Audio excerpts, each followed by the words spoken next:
Hey guys, what's going on? My name is Chris Huckes, and this is your best life defined. Hey, let's go ahead and get started. So, a little bit about me. I've spent some time making bad choices. I spent most of my early years making bad decisions and struggling to try and get out of them.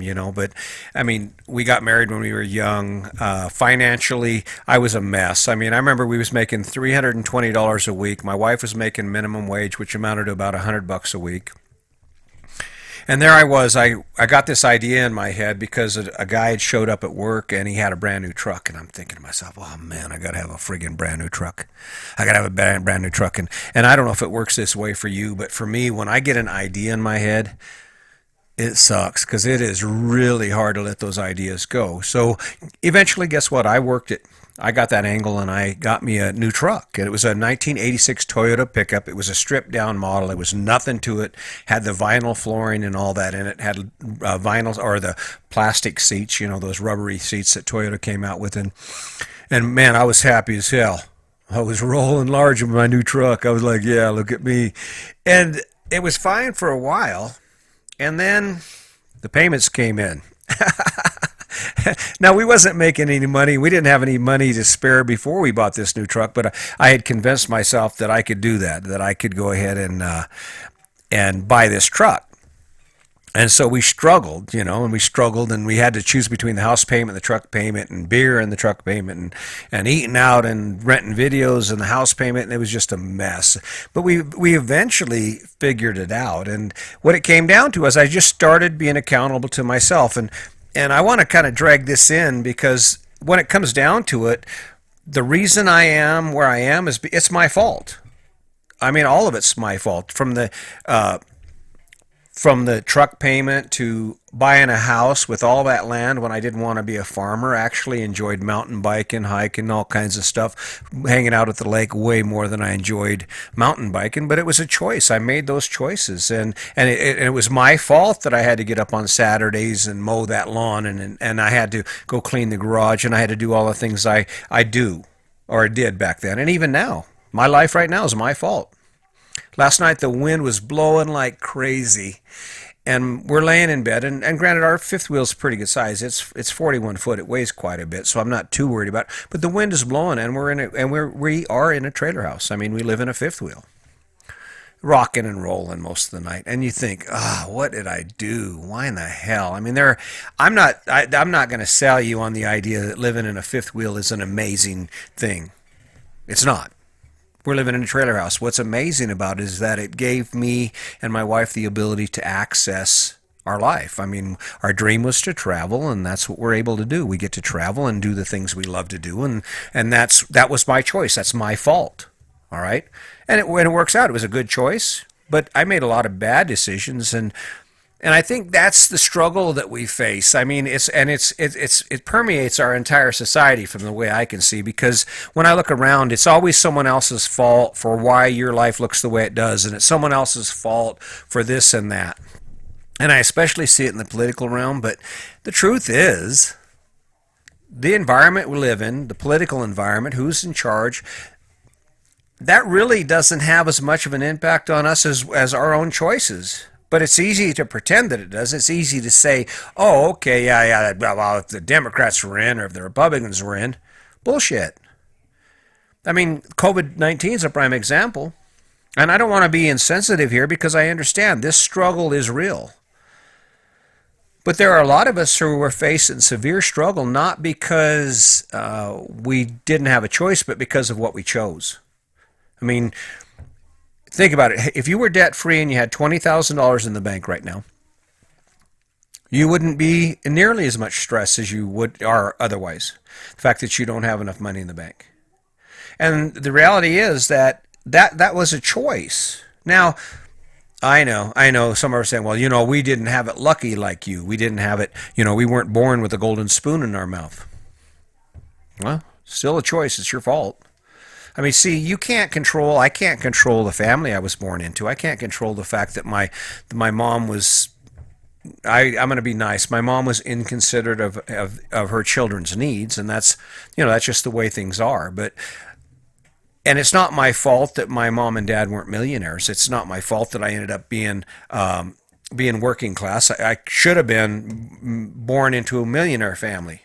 So I guess from that standpoint, I could be pissed off at my mom and dad. But the truth is that those things are out of your control. You can't, until you start making adult decisions, your life is basically at the mercy of whoever is raising you. And that's the truth. But how long has it been since your life has been in your own control? And that's really the issue that we have to deal with, because if you don't accept the fact that you're responsible for your life and you want to blame it on someone else and this is how life's going to get better for you, I'm calling bullshit on that, because it's not true. I know. I had a shitty childhood. I had crap going on in my childhood that you would not even believe. I mean, it's just nuts. And growing up and being married, the reason I struggled between the time I was 18 and probably 32, because of my choices. That was my fault. I mean, we didn't have to have a baby when my wife was 17 and I was barely 8, or I was 18.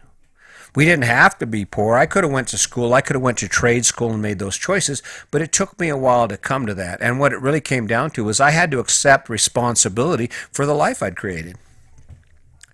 We can say what we want about it, and well, you don't understand. I'm working dishes. Well, why are you dishwashing? And why are you waiting tables? Because there are people right now who are not struggling. There are people right now who are actually sitting right exactly where they want to be. Granted, it's uncomfortable, and even if they're not working, they're doing okay. And if you're not doing okay, it's your fault, because you didn't take that action. You didn't decide what was important. You didn't define where you was going to be. I know that's tough, huh? I mean, I hate to tell you that, but it's the truth. It's your fault. And anything that happens in the future, I mean, we can elect Donald Trump, we can elect Biden, we could put a monkey in the White House, and to be honest with you, it probably wouldn't impact your life at all. You're not going to, no matter how this next election comes up, you're not going to wake up with this magical unicorn lollipop life. You're going to wake up to the same grind you woke up to the day before they got elected. And 4 years from the election, guess what? You're still going to be poor working class. You're still going to be one catastrophe away from disaster. One pandemic, one virus, one earthquake, one something. And you're going to be right, and you're right there. And that's the truth. And whoever we elect it doesn't matter. So, I guess my thing is this: just imagine what it would be like, what your life would be like if every spare minute you had, you focused on you. You focused on improving yourself, on working out, on doing certain things that improve your life and make your life better. Maybe that's the ticket. Maybe that's where the secret is to living this amazing life. See, I'm living a good life. And aside from trying to help you capture more of your life, I'm not really too focused on anybody else but me. I mean, we can spend all the time we want on social media. We can spend all the time we want cheering and rallying for our favorite candidates. But the truth is, if you put that energy into where you are now and where you want to be in the future, you'd be there, regardless of what the hell else is going on. But the other side of it is that it's also a handy excuse. It's an excuse to not have to get off your ass and get in shape. You can blame other people. Well, I just don't have time. Well, it's a choice, and it's your fault.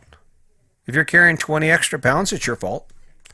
And if you are broke right now or have been broke, it's your fault. Because once you start making those choices, they're yours. Now, that's probably not what you wanted to hear, though.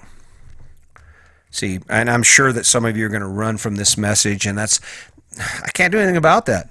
I'm not trying to be controversial, because there's no one in this that doesn't have dirt on their hands. So everybody's had a hand in it. I've spent way too much time on social media, and it got in the way of a lot of things I need to do.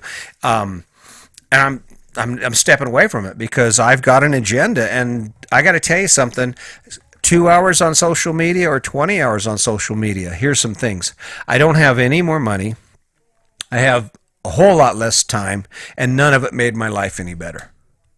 And that's really the truth. I mean, what's the name of this podcast? Define Your Best Life. How does spending 3 hours a day ranting and raving on social media create your best life? In fact, if you're like most people, it causes you nothing but stress. It causes you this issue. So I don't know.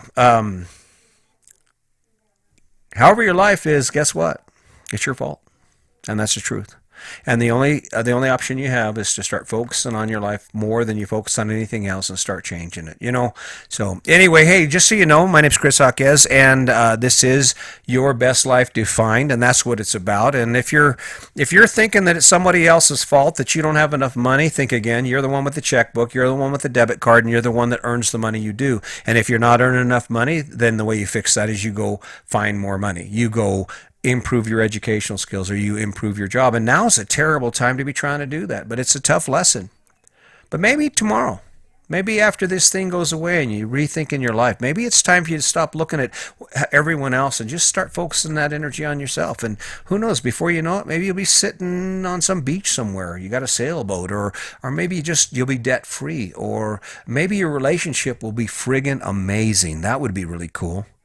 But I don't know. So anyway, just some words here. Like it, don't like it. That's kind of the way it's got to be, because I don't have any other choice. I don't have any other option but to be me. And instead of me focusing on a bunch of crap that I can't change, or that doesn't make my life any better, I'm going to continue to focus on things that do. And I hope you will do the same. So until next time, as I said, my name is Chris Jaquez.